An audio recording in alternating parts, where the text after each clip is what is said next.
You don't remember what got you in there exactly? Maybe it was the way your shirt clung to your bony frame in gym class. Maybe it was the smirk someone gave you after you missed that layup. Or maybe it was just the mirror, the way it showed you everything you weren't.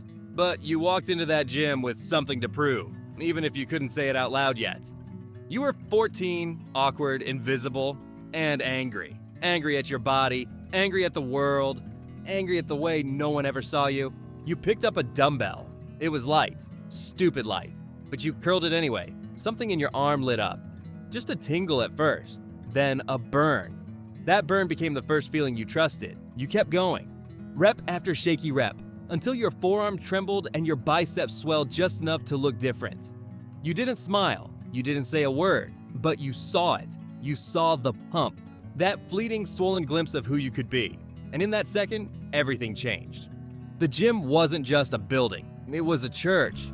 The clang of weights became gospel. The mirrors, confessionals, every rep a prayer that maybe, just maybe, you wouldn't have to stay the same. While your classmates played video games and chased girls they'd never have the guts to talk to, you were in your garage with a bench press you bought off Craigslist, plates that didn't match, and a dream nobody took seriously.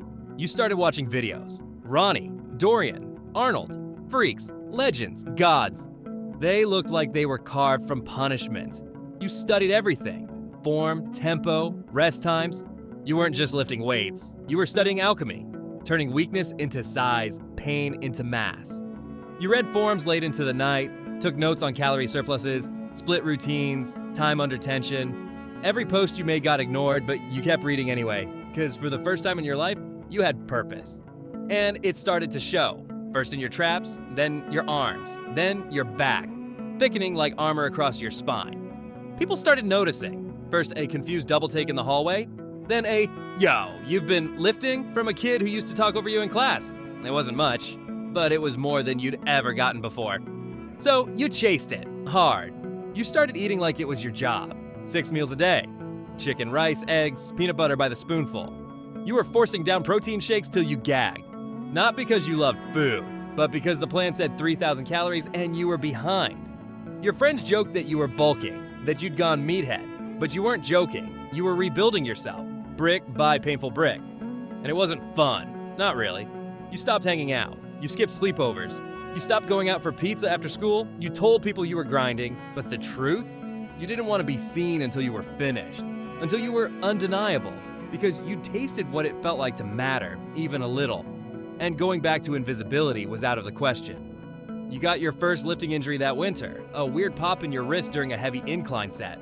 It scared you, but not enough to stop. You wrapped it, iced it, kept training. It hurt, sure. But so did being ignored. So did being the skinny kid who no one picked. So did living small. The wrist healed? Sort of. But by then, the pain had become part of it. Expected, welcomed even. And through it all, no one really understood. Your parents thought it was a phase. Your teachers called it a distraction. But they didn't see the way you looked at yourself after a late night arm day. Shirt off, muscles twitching, exhausted and proud in front of the mirror. They didn't hear the silence in your head, the rare piece when the weights clanked into place and you locked in for another set. This wasn't about vanity, it was about identity. And you were building one. Rep by rep, meal by meal, ounce by ounce. That's when it all began. When the gym stopped being a place and became a promise. A promise that if you suffered long enough, hard enough, maybe the world would stop walking past you. And now that promise owns you. It stops being a hobby faster than you realize. One day you're just lifting because it feels good. Then the next, it's everything. You don't wake up and decide to sacrifice your life for this. It just happens. Slowly, quietly. You start planning your whole day around meals, macros, and when you'll train. You stop asking if you'll lift. The question becomes, how hard can I go today without breaking? The worst part? You love it. Your alarm goes off at 5 a.m. You don't hit snooze. You can't. You've got fasted cardio. Not because it burns fat faster, you know better, but because it makes you feel like you're already ahead of everyone else by sunrise. You eat the same meals every day. Chicken, rice, broccoli. Again. You don't taste food anymore. You count it. You weigh it. You dread it. But you eat it anyway. Because the plan says so. At the gym, you're not training anymore. You're punishing. You punish your chest for being flat, your arms for not growing, your back for looking soft under harsh lighting. You punish yourself for every cookie you didn't log, every skipped drop set, every night you got only 6 hours of sleep instead of 8. You lift heavy, then heavier, until your joints beg you to stop, but you don't. You chase the pump like a junkie, knowing it'll fade the second you walk out the door. People think the hard part is the workouts. It's not. The hard part is the pressure, the constant crushing pressure to never shrink. You become terrified of looking small, of regressing, of missing one workout, one meal, one dose. The mirror becomes your captor, and it lies to you every day. You look flat, software fat, stringy. Even when you're 230 with veins crawling across your chest and a belt loop away from a hernia, you still see weakness. Friends stop calling, you miss birthdays, you skip holidays because grandma doesn't understand why you can't eat her lasagna. You bring your own Tupperware to Thanksgiving. You sip water at parties because there's sodium in everything and you're 5 weeks out. People think you're disciplined. You're not. You're enslaved. You don't go out. You don't date. You don't laugh as much. Your world gets small, smaller than your waist ever could. It shrinks to the gym, the kitchen, the scale. Your girlfriend leaves. She says she wants someone present, someone who doesn't weigh his relationship against his waistline. You tell her you understand, but deep down, you're relieved. One less variable, one less distraction. Your joints ache, your sleep sucks, your libido's gone, but your bench press is up, your calves are growing, and that's supposed to mean something, right? You start experimenting, a little clean, a little test. You tell yourself it's just to optimize. But you know, you feel it, the shutdown, the aggression, the way you snap at people over nothing. You're getting bigger, finally. But something in you is going cold. Relationships thin out. Your smile's mechanical, but your physique, it's dialed in. You tell yourself it's temporary. Just until the next show. Just until you hit 240 lean. Just until you feel proud of what you built. But the finish line keeps moving. You're always 5 pounds away, always 4 weeks out, always not quite enough. You don't feel like a man. You feel like a mannequin. A walking muscle sculpture duct taped together by painkillers, pre-workout, and denial. Your entire life exists for a body you barely recognize. And it's still not good enough. This isn't discipline anymore. This is damage with structure. You're not improving yourself. You're hollowing yourself out in the shape of what you think strength looks like, and you can't stop now. You walk into gyms now and people look. Some stare. A few even ask for advice, for selfies. You nod, smile, pretend you're honored. But deep down, you're somewhere else entirely. You're calculating how many carbs you've got left, whether your hamstrings are flat. If that guy in the corner is bigger than you, you're not enjoying the moment. You're surviving it. Because now, the dream has weight. Not just the plates on the bar, the weight of expectation. People expect you to always be huge, always be shredded, always be on. You've made yourself into a walking spectacle, and now you don't get to just be. You are the brand now. The body is the business. The business is you. And it's ruthless. You used to train because it gave you peace. Now you train because you're terrified of falling off. One bad bulk, one lazy cut, one bad check-in photo, and the algorithm forgets you. Your likes dip. Your sponsors get quiet. Your DMs fill with, bro, what happened? Instead of, bro, what's your split? You learn quickly, nobody cares how you feel. They only care how you look. Your sleep is garbage. Always has been. Mouth dry, heart pounding. Wake up every hour to piss because you're downing 2 gallons of water a day. You tell yourself it's part of the game. It's not.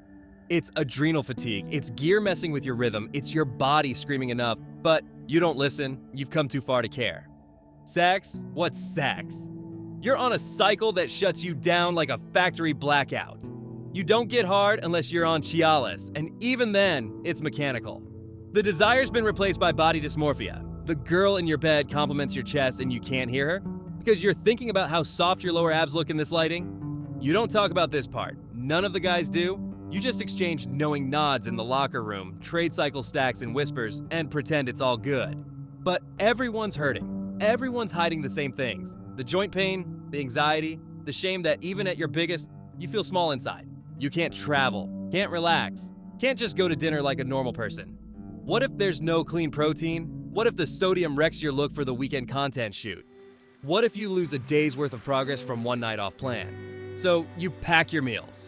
Weigh your food on a hotel nightstand, inject in the bathroom, post a story like it's glamorous. It's not. Your life looks perfect online, shredded physique, motivational captions, aesthetics dialed in. But behind the filters, you're held together by caffeine, gear, and the fear of irrelevance. You get on stage, Bronzed, dehydrated, posing under lights while your kidneys beg for mercy, you smile, flex, performance, everyone claps. But when you walk off, you're dizzy. You can't see straight, and you don't care, because the photos came out clean. You thought getting big would fix everything, that the muscle would erase the boy who felt invisible. But all it did was build a new prison, one that looks impressive from the outside, but eats you alive from within. And now you can't leave, because the second you stop being the bodybuilder, you're just you again. And you don't know who that is anymore. You walk into the gym just like you always do. Hoodie up, head down, AirPods in, same pre-workout, same warm-up, same ritual. But something feels off. You start your sets, push hard, harder, but the pump never comes. Your chest feels flat, your arms won't swell, your skin doesn't tighten. It's like your body forgot how to respond. Like all the magic you built your identity on just disappeared. You brush it off.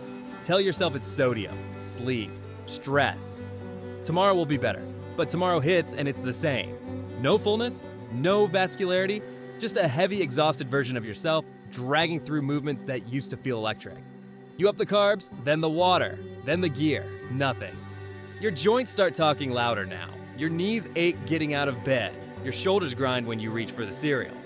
You chalk it up to age, but you're not even that old. Just worn out, burned out, fried from years of chasing perfection at the cost of everything else. You try lowering volume, doesn't help. You try switching programs, still nothing. The mirror shows a softer version of you, smaller, less dense, less dangerous.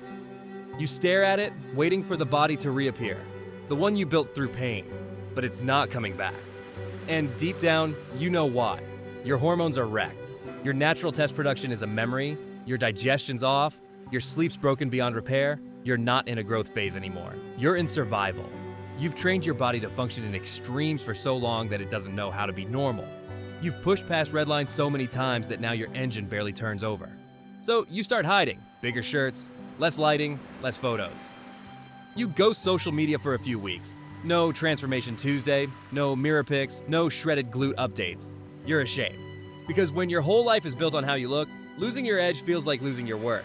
People message, bro, where you been? You leave them on read, you try cycling off, hoping a reset will help. Within days, the depression hits. Like a freight train. You sleep 10 hours and still wake up tired. You feel small even though you're still bigger than 95% of the gym. You think about quitting, about disappearing, about starting over, but the thought of being normal terrifies you even more. You're stuck, can't push forward, too scared to pull back. Your body isn't cooperating anymore, but your mind won't let go of the chase. You watch younger guys in the gym, full of life, full of bounce, full of joints that still work, and you feel the envy creep in. Not just for their bodies, for their hope. You remember when you had that. You used to think this would be worth it. All the years, all the sacrifice, all the pain. But now, you're not sure. Because the dream you chased never had a finish line. Just more miles. And now the gaslight's on. Your body's sending warning signs in every joint, every tendon, every night you lay awake wondering if this is the beginning of the end. And the worst part? Nobody sees it. They just see the size, the photos, the curated confidence. They don't see the limp, the crash, the fear in your chest when you realize you might not ever feel full again. You were supposed to peak, but now you're just plateaued, trapped between too broken to push and too afraid to stop. And deep down, the crash hasn't even fully hit yet. You don't post much anymore. No more shirtless poses, no more PRs, no more grind mode captions. You still lift, of course you do, but it's quieter now. Less about growth, more about not falling apart. The weights don't feel like victory anymore. They feel like maintenance, like medicine. Like the only thing keeping you from unraveling completely. You train alone most days, same gym, same hours, same playlist from 5 years ago. There's peace in the routine, the dumbbells don't lie. The mirror though, the mirror lies all the time. One day you look full, the next day flat. Some days you see progress, other days you just see what's missing. You know the angles, you know how to fake it. But what's the point? You're smaller now. Not small, just smaller. You've lost some size, lost some strength, lost a few people too. They followed you for the aesthetic, for the transformation, for the illusion. They don't stick around for the truth. That behind every shredded photo was a man running on fumes, chasing perfection until the machine broke down. Your gear's in a drawer now, not gone, just paused. TR. T-dose. Nothing more. The cycles don't excite you like they used to. You know the cost now, the inflammation, the blood pressure, the panic attacks at 2 a.m. because your heart won't slow down. You've seen guys your age stroke out mid-set, guys who looked like gods on stage and vanished a year later. You used to say that wouldn't be you. Now you're not so sure. Your body's stitched together with scar tissue and tiger balm. Your shoulders crunch when you bench. Your knees bark on leg day. Your lower back has a tightness that never really leaves. But you train anyway, because the iron still listens. Because the gym is still the one place the noise quiets. You step under the bar, and for 90 minutes, nothing else matters. Not the bills, not the blood work, not the future. Just the representative. You don't chase numbers anymore. You chase feeling, you chase control. That small window when the weight moves clean and your breath locks into rhythm and your mind goes silent. That's what's left now. Not the followers, not the clout. Just those fleeting seconds where everything feels aligned. You've accepted it. You're never gonna be a pro. Never gonna be famous. There's no sponsorship coming. No YouTube million. You're just another lifer in a sea of ex-meatheads trying to outlast the damage. But you still show up. Still train like it means something. Because it does.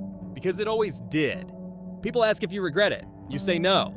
Because regret implies you didn't know. And you knew? You knew this would cost you. Your joints, your hormones, your 20s, your identity. You just thought the payoff would feel bigger than this. But you also know something they don't. That the real reps, the ones that matter, aren't done under bright lights. They're done in silence, in pain, in discipline, when no one's watching. And maybe that's the hardest part. You gave your body to the dream. It gave you a shell of yourself in return, and that's why it sucks to be a bodybuilder.